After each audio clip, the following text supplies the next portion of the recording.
Salam uşaqlar, bu videoda 23-cü səhifəni işləyəcək. Keçək vaxt itirmədən 26-cı suala. 26-cı sualda deyilir 324 qram sink oksid neçə moldur? Baxıb görürük ki, normalda sink oksid normalda 81 qramdır. Yəni onun 1 molu 81 qramdır. Bəs yaxşı 324 qram neçə mol eləyəcək? X eləyəcək. X də bərabərdir 1 vurur o 324 böl 80-ə. Yəni 324 bölürük 81-ə, daha doğrusu. Eləyəcək bu da ixtisar gedəndə 4 mol. Yəni E variantına uyğun gələcək. Keçək ikinci suala. Bu dəfə deyir ki, 0,2 mol natrium sulfat vur 10 H2O birləşməsində neçə mol atom var? Bunun 1 molunda baxıb görürəm ki, 2 üstəgəl 1 üstəgəl 4.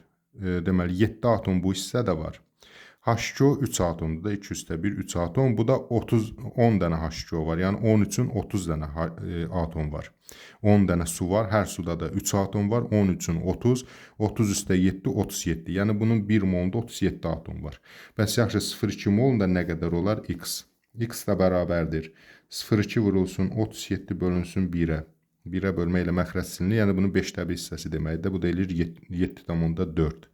Yəni doğru cavab olacaq B variantı.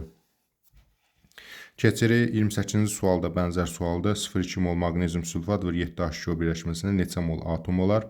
Baxıb görürük ki, H2O-da 3 atom var. 2 üstə 1 3 atom. 7 H2O-da isə 7 üçün 21 atom. 1 maqnezium 1 kükürt 4 oksigen, bu da 6, 21 üstə 6 27. Yəni bunun 1 molunda 27 atom var. Bəs 0,2 molunda nə qədər X? X də bərabərdir 0,2 vur 27 böl 1. Yəni bunu 5də 1 hissəsi qədər eləyəcək 5,4 mol atom eləyəcək. Bu da D variantına uyğun gəlir. Keçək 29-cu suala. 29-cu sualda deyir ki, birləşmə verib, kütləsi göstərir və mol miqdarını soruşur. X, Y-i müəyyən edin.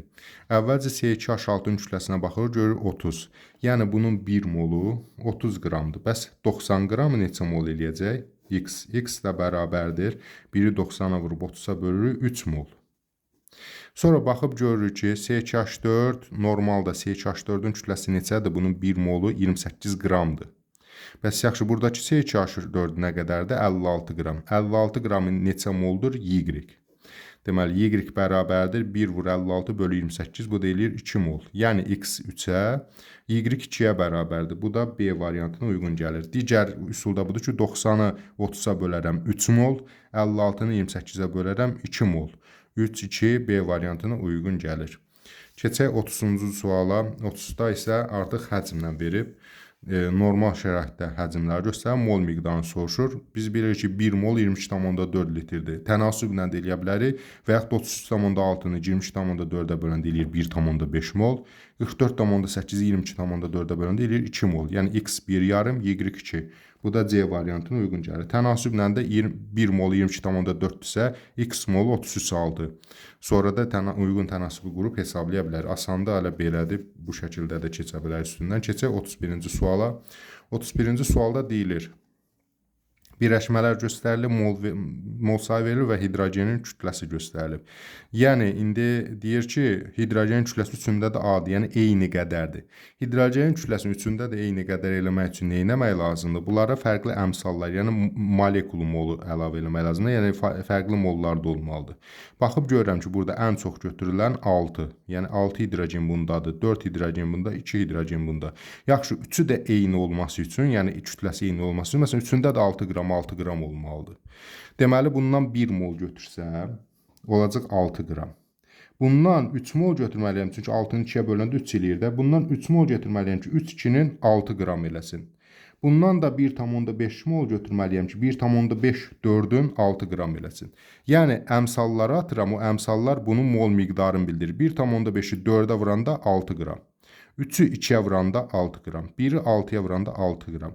Ən böyüsünə uyğunlaşdı. 6-nı 2-yə böldü 3 tapdıq. 6-nı 4-ə bölüb 1 yarım tapdıq. Yaxşı, indi mol sayını tapdıqda orada bu qoyduğumuz əmsallar mol sayıdır. Görə indi hansı böyüdür? Ən böyüsü burada N2-dir, 3-dür. Sonra N1 1 yarımdır, N3 də 1-dir. Yəni biz belə eləyəcəyik burada. N2 böyükdür. Deməli N1-dən, o da böyükdür N3-dən. İndi burada deməli N2 böyükdür. Burada kiçikdirlə verəndə tərs olacaq da. Yəni uyğun gələcək B variantına. Yəni N2 böyükdür M1-dən, o da böyükdür N3-dən. Sağdan sola, biz sadəcə soldan sağa burada yazmışdıq. B variantına uyğun gələcək.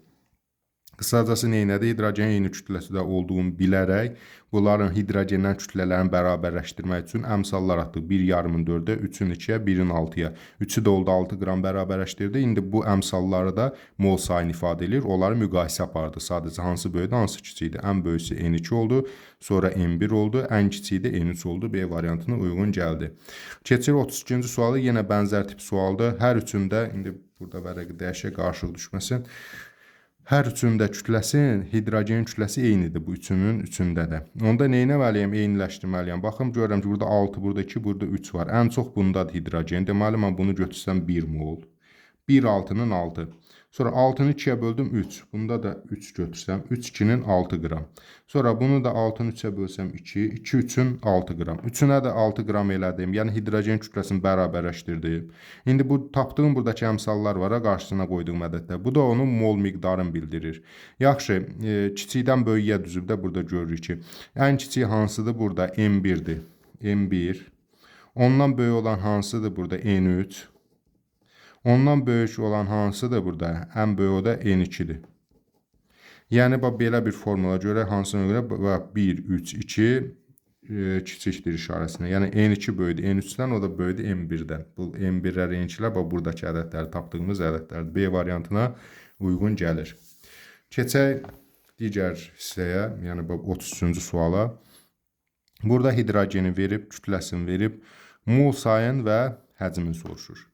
Biz belə deyək də 2 dənə əməliyyat aparırıq. Burada birinci kütləni tapmaq üçün, sonra da daha doğrusu mol sayını tapmaq üçün və həcmini tapmaq üçün. Normalda hidrogen kütləsi neçədir? Bax, H1 qramdır, H2 də 2 qramdır. Yəni normalda hidrogen kütləsi 2 qramdır. 2 qramı 1 moldur. Bəs yaxşı 8 qramı neçə mol eləyər? X. X də bərabərdir. 8-i vururam 1-ə, bölürəm 2-yə, 4 mol. Deməli X neçə imiş? 4 mol imiş. Keçəm digər tərəfə, həcm tərəfə. Normalda hidrogen neçədir? 2 qram. 2 qram neçədir? 1 moldur, yəni 22,4 litrdir. Yaxşı, və 8 qram neçə litr eləyər? X. X də bərabərdir. 8 vur 22,4 bölünsün 2. Yəni 4 qatı qədər eləyəcək də bu hesablama zamanı. 89,6 litr. Elə siz hesablamanı da apara bilərsiniz, amma mən burada görürəm 4 qatı qədərsə 4-ə vururam. 89,6 litri tapırıq. Yəni, burada da yazaq 89,6 litr. Deməli, X 4-ə, Y 89,6-ya. Bu da E variantına uyğun gəlir. Keçək 34-cü suala. Yenə bənzər tip sualdır. Kütləsini verir, mol sayın həcmini göstərir. Bunu biraz təfərrüatlı işləyək. 33-cü başa düşməyən 34-ün üzərində daha təfərrüatlı işləyək ki, daha rahat başa düşsün. Uşaqlar, deməli, görürük ki, bunun normalda N bərabərdir 14, yəni N2-nin kütləsi neçə olacaq? 28 olacaq. Tək N çünki 14-cüsü 28 qram. Deməli, normalda bunun 1 molu 28 qramdır. 28 qram neçə moldur? 1 mol. Həcmi nə qədərdir? 22,4 litr. Yaxşı, bizə indi 42 qram verib. 42 qram neçə moldur? X. Həcmi nə qədərdir? Y litr qədərdir. İndi biz nə edirik? Əvvəlcə baxırıq, X-i tapmaq üçün X bərabərdir. 42 vur 1 bölü 28. 42 vur 1 bölü 28. Bu da eləyəcək ixtisar gedəndə 1,5 mol. 1,5 mol. Sonra indi bu tərəfi baxaq. Bunu silək. Artıq həcmi tapaq. 28-i 22,4 isə 42 nə qədərdir? Y bərabərdir. Deməli, 22,4 vurulsun 42, bölünsün 28. Belə deyə də iki tənasüb bir-birinə birləşdirim sürətli olması üçün ayrı-ayrı da eləyə bilərdim. Deməli, burada da yenə ixtisar gedəndə eləyəcək 33,6 litr. Deməli, 1,5 bir də 33,6. Bu da uyğun gələcək A variantına. Keçək 35-ci suala. X, Y, Z maddələri verib ərimə və qaynama temperaturu göstərir. Hansı maddənin 1 mol normal şəraitdə 22,4 litr həcm tutar? Hansı maddə ki qazdır, o 1 molu 22,4 litr olacaq. Maye və bərk halında olan maddələr heç vaxt 23,4 litr ola bilməzlər. Deməli, biz burada baxaq görə normal şəraitdə qaz olan hansıdır, onları seçək. Bunun üçün mən qaynama temperaturlarına baxmalıyam. Baxıb görürəm ki, X 60 dərəcədə qaynayır. Y 104 dərəcədə qaynayır. Bunların heç biri normal şərait deyil, amma Z isə -10 dərəcədə. Artıq o 0 dərəcəyə gələndə qaz halında olmuş olur. Deməli, burada yalnız Z-dir. Amma bunların qaz halına, X, Y-in qaz halına düşməsi üçün X üçün gərək 60 dərəcə qaynadı. 60 dərəcə normal şərait deyir. Y-də 104 dərəcəyə qədər qaynatmalıyıq temperatur artırmaq. 104 dərəcədə normal şərait deyil. Normal şərait dedikdə, yəni bu -10-da artıq qaz halına keçib, normal şəraitdədir. Yəni 0 dərəcədə də bu qaz halındadır. Yalnız Z-i götürürük ona görə. 36-37-yə baxaq. 36-da deyir, inşaat mühəndisi qapalı idman zalında ventilyasiya sisteminin səmərəliliyini yoxlamaq məqsədilə zalın havasının kimyəvi tərkibini araşdırır. Yoxlayır ki, zalın içərisində hava həcmcə 78% azotdan, 21% oksigenə və 1% karbon qazlarına ibarət. Elə təqribən normal havanın tərkibinə yaxındır da. Normal havada da 78-in 21-ədir. Deyir ki, zalın həcmi 400 kubmetr olsa, havada olan oksigen qazının həcmini hesablayın. Deməli, 400 kubmetr ümumi havadır. 400 kubmetr ümumi havadır. Onun 21% oksigendirsə, yəni 21-ə vurub 100-ə bölərəm. 21%-ni tapmaq üçün nə edərik? Verilən faizə vurub 100-ə bölərik. Sıfırlar gedər buradan 4, 21-in 84. Yəni C bəndinə uyğun gələr. Oksigen qazının həcmi 84 kubmetr olacaq. Sonra 37-ci suala baxırıq. Deyir ki, kimya mühəndisi müxtəlif qazlarla doldurmuş hava şarlarının yerdən qalxma qabiliyyətini və sıxlığını müqayisə etmək üçün bir şarı helium qazı, digərini karbon qazı ilə doldurur.